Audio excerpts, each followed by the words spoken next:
Hello বন্ধুরা, তোমরা সবাই কেমন আছো? প্রথমেই বলছি ভিডিওটা সবাই দেখো। সবাইকে অনেক অনুরোধ রইল, কারণ কি ভিডিওটা অনেকটাই বড় হয়ে গেছে আর ছোট ছোট করে কতটাই বা দেব, তাই না? 3টে কার্তিক পুজো বাড়ি নিমন্ত্রণ ছিল আর আমরা গিফট কিনতে গিয়েছিলাম। আর এই দেখো, গিফটগুলো কিনতে গিয়েছিলাম শুক্রবার, আর সোমবার তো কার্তিক পুজো ছিল। এবার একটা একটা করে কত ভিডিও দিতে পারি। এবার হচ্ছে এই ভিডিও কিনে আনার পর, আর এটা ছিল কার্তিক পুজোর দিন। তিনটে গাড়ি কার্তিক পুজো, তাই 3 জায়গাতেই একই সমান জিনিস দেওয়া হয়েছে, সেটা হলো গামলা। আর এই যে আমার মা বাবা এসেছিল আমার জন্য, প্রচণ্ড জ্বর আর সর্দি কাশি করেছিল, তাই খাঁটি সর্ষের তেল এনেছিল আর ডিম সিদ্ধ করে নিয়েছিলাম। আমি তো আর সেদিন খাইনি, দিদি খেয়েছিল, কারণ আমার তো উপোস ছিল। দেখো চোজো গুড় গুড় করে যাচ্ছে, ও ডিম খাবে বলে। আর দিদির সাথে কি যে ও, দিদি ডিম খাচ্ছে আর ও ওরকম করেই যাচ্ছে, একবার নিচে যাচ্ছে একবার উপরে আসছে, কি বিরক্তটাই না করে। আর দেখো ওই যে দুষ্টুমি শেষ নেই। আমি যেহেতু ভিডিও করছি বলে ও ভয়ে আবার বারান্দা চলে গেল। তারপর আবারও একটা ডিম সিদ্ধ করে নিয়ে আমার গুড়িয়া এসেছিলো আর গুড়িয়াকে দিয়েছিলাম। গুড়িয়া রবিবার রাতের বেলা এসেছিলো। আর এই যে গুড়িয়ার ডিম হাম দিয়া ডিম রান্না, কত কিছুই না কথা বলতে শিখে গেছে। আর দেখছো তো, ও ডিম খেতে খুব ভালোবাসে। যেহেতু আমি একটু নুন আর গোলমরিচ দিয়ে দিয়েছিলাম, ওর আরও টেস্টি লাগছিল আর খুব আনন্দ পাচ্ছিল মামায়ের সাথে ডিম খেতে। যাই হোক, চলো, এ বাবুকে তো ডিম দিয়ে দিয়েছিলাম, আর এ বাবু খাওয়ার সময় রাগ করছিল, কারণ কি কুসুমটা গালে পড়ে গেছিলো, ও তো কুসুম খেতে চায় না ওই জন্য। আর দেখো, তারপরে আবার ক্ষণে ঠিক হয়ে গেল। আর গুড়িয়া আমাদেরকে পুরো সারপ্রাইজ দিয়ে দিয়েছে, কারণ এতটা সারপ্রাইজ ছিল আমরা বুঝতেই পারিনি। কার্তিক পুজো বাড়ি 3টে জায়গায় নিমন্ত্রণ থাকার কারণে আমি সকাল থেকে রুটিই খেয়ে নিয়েছিলাম। সকালে খেয়েছিলাম রুটি আর বেগুন ভাজা, রুটিটা একটু সেঁকে নিয়েছিলাম, আর 1 কাপ চা না হলে তো আমার চলবেই না। আর তারপরে এই যে দুপুরবেলা ওরা গান চালিয়েছিল, আর আমার গুড়িয়া তো সারা বারান্দা বাড়ি ঘুরে ঘুরে বেড়াচ্ছে, গানের তালে তালে নাচছে, আর কতই না আনন্দ করছিল। দেখছো মামাইদের সঙ্গে কত না আনন্দ, তো খুব মজা পেয়েছিল। এই ভয়েসটা দিলাম না, কারণ প্রচণ্ড আওয়াজ। আর আমার দেখছো তো কেমন আনন্দে নাচানাচি করছিল। তারপরে দুপুরবেলায় এসে একটু বাঁধাকপির তরকারি আর বেগুন ভাজা কাঁচা লঙ্কা খেয়ে নিয়েছিলাম। আর দিদিরা ভাত খেতে বসেছিল। তারপর সন্ধ্যা হয়ে যেতেই ফার্স্টেই আমরা মিষ্টি কিনে নিয়ে চলে গেছিলাম আমার ছোটো জায়ের বাপের বাড়ি। ওখানে ছিল ওদের উদযাপন, সেই কারণে 2টো ঠাকুর একসাথে পুজো হয়েছিল। আর এই দেখো, 2টো কার্তিককে কি সুন্দর দেখতে লাগছে না? আর ওদের বাড়ি থেকে ঘুরে আসার পর চলে গেছিলাম আমরা চামেলিদের বাড়িতে। চামেলি মানে কিছুদিন আগে বিয়ে হয়েছে ও, আর ও তো নতুন বিয়ের জন্য ঠাকুর তো পরবেই, তাই না? আর এই যে চামেলিদের বাড়িতে ঢুকেই এই যে বারান্দাতে কার্তিক, কি সুন্দর দেখতে কার্তিকটাকে, দেখো কি অসাধারণ দেখতে মুখটা। সব কটা কার্তিকই কি দারুণ দেখতে, আর বেশ সুন্দর লাগছে, সাজিয়েছে খুব সুন্দর করে, খুব ভালো লাগছিল।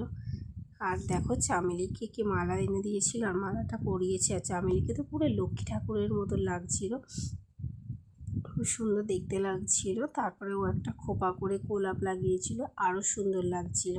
আর দুজনকেই ম্যাচিং করে বেশ পাঞ্জাবি আর শাড়ি পরেছিল, যেহেতু খুব সুন্দর দেখতে লাগছিল। আর ওর তো নতুন বিয়ে হয়েছে, আর এত সুন্দর লাগছিল কি বলবো। এই যে দেখো, ওরা দুজন তো এসে দাঁড়িয়েছিল, আর আমি বলছিলাম ফটো তুলবো বলে ভিডিও করে নিয়েছিলাম। আর ওদেরকে কেমন লাগছে তোমরা কমেন্ট করে জানিও। আর ওরা জানে আমি ভিডিও করছি, ফটো তুলছি, সেই কারণে আমার দিকে তাকিয়েছিল। হয়ে গেল দ্বিতীয় বাড়ি। এবার চলে গেলাম তৃতীয় বাড়ি। তৃতীয় বাড়িটা ছিল বৃষ্টিদের বাড়িতে হচ্ছে। আর আমার গুড়িয়া তো আগেই চলে গেছিলো, আর আমাদেরকে দিকে ও যে কী করছিল। আর দেখো, এই কার্তিকটা একটা অন্যরকমই দেখতে, আর ফুলের সাজে সাজিয়েছিল, আরও বেশি সুন্দর লাগছিল, ফুলের মুকুট দেওয়া। আর এই যে আমরা গিয়ে দেখলাম পুজো হয়েই গেছে, ওদের পুষ্পাঞ্জলিও দেওয়া হয়ে গেছে, হোমটাই বাকি ছিল। এবার চলো, এই যে আমাদের দেখো এই একটা লক্ষ্মী ঠাকুর, এই লক্ষ্মী ঠাকুরটাকেও খুব সুন্দর লাগছে। চলো আমরা দেখে নিই। আর পুজোটা দেখো কত সুন্দর, কার্তিক ঠাকুরের মুখটা, কার্তিক মানেই সুন্দর সমস্ত ঠাকুরই।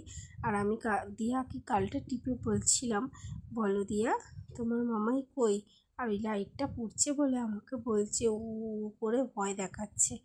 যাই হোক, সবার বাড়িতেই অল্প একটা একটা করে খেয়েছিলাম। আর এই যে আমি এখানটা বসে বসে একটু ভিডিও করে নিচ্ছিলাম, আমার তো এটাই কাজ, তাই না? আর আমি গিয়ে হচ্ছে যে একটু মিষ্টি দিয়েছিল, মিষ্টি খেয়ে নিয়ে আবার বসে পড়ে কিছুক্ষণ পর খাবার জায়গায় চলে গেছিলাম। এই যে প্রথমে আমার ছেলে বাড়ি চলে এসেছিলো, ওর ভালো লাগছিল না, ঘুম পাচ্ছিল বলে জেঠুর সাথে বাড়ি চলে এসেছিলো। তারপর ভেজিটেবিলটা দিয়েছিল, সব কটা রান্নাই খুব সুন্দর খেতে হয়েছিল। আর এর মধ্যে না একটা হাসির জিনিস হয়েছে, সেটা তো তোমাদের সাথে শেয়ার করবোই, তোমরা দেখতে পাবে। আর এই যে দেখো, প্রথমে দিয়েছিল চানা মশলা, চানা পনির। আমি চানা পনিরটা নিইনি, ফুলকপি আলুর তরকারি আর কচুরি করেছি, এই ডালপুরি করেছিল, কিন্তু খুব টেস্টি ছিল। আর আমি তার সঙ্গে তরকারিটা রেখে দিয়েছিলাম, কারণ কি একটু পাঁপড় ভাজা দিয়ে খাবো, আমি পাঁপড় ভাজা দিয়ে। আর এর মধ্যে ক্যামেরাটা না কীভাবে হাসির জন্য হয়েছে, কারণ কি দিদি হচ্ছে রাতের বেলা বলো দিনের বেলা বলো একটু মুড়ি খেতে বেশি পছন্দ করে। আর সেই সময় ক্যামেরাটা কীভাবে যে অন হয়ে গেছে আমি বুঝতে পারিনি, কিছুক্ষণ পর দেখলাম ক্যামেরাটা অন হয়ে গেছে। এবার পুরো ভিডিওটা তো আমি আর কাটতে পারবো না, কারণ কি আমি খাওয়ার ভিডিওটা পুরোটাই দিতে চেয়েছিলাম।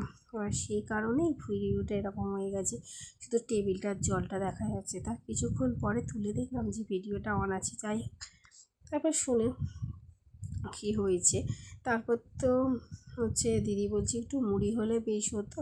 আমি বললাম চলো মুড়ি খাবে, বৃষ্টিকে ডাকি। তারপরে বৃষ্টিকে ডাকলাম, তোদের একটু মুড়ি দিয়ে মেজোমা বলছে। তারপরে ও এসে আর একটু মুড়ি দিয়ে দিয়েছিল দিদিকে অল্প করে। দিদি ওই মুড়িটা খেয়ে তো খুব আনন্দ পেয়েছিল, মানে খুব আনন্দ পেয়েছিল। দিদি মুড়িটা খেয়ে এতটাই আনন্দ পেয়েছিল, তোমাদেরকে আর কী বলবো, চলো দেখাচ্ছি মুড়িটা।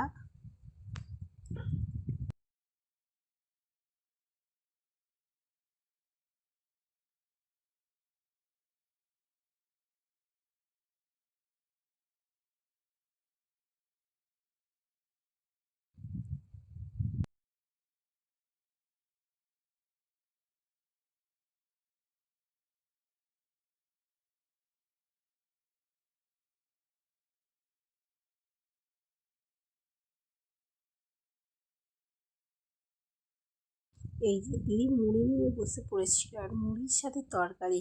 আর তার মধ্যে একটা ছেলে এসেছিল, সে বলছিল একটু তরকারি দিই, বলছে না না, বলছে আরে তুমি মাখিয়ে খাবে কী করে। এই তো সত্যি। তারপর আমি ওই আলুর সঙ্গে, আর আমি মিষ্টি খাইনি, আমার তো প্রথমেই জ্বর হয়েছিল, সেই কারণে আমি চাটনি পাঁপড় দিয়ে খেয়ে নিয়েছিলাম। আমার প্রচণ্ডই ঠান্ডা লাগছিল। আমার এই ভিডিওটা তোমাদের কেমন লাগলো, ভালো লাগলে অবশ্যই লাইক কমেন্ট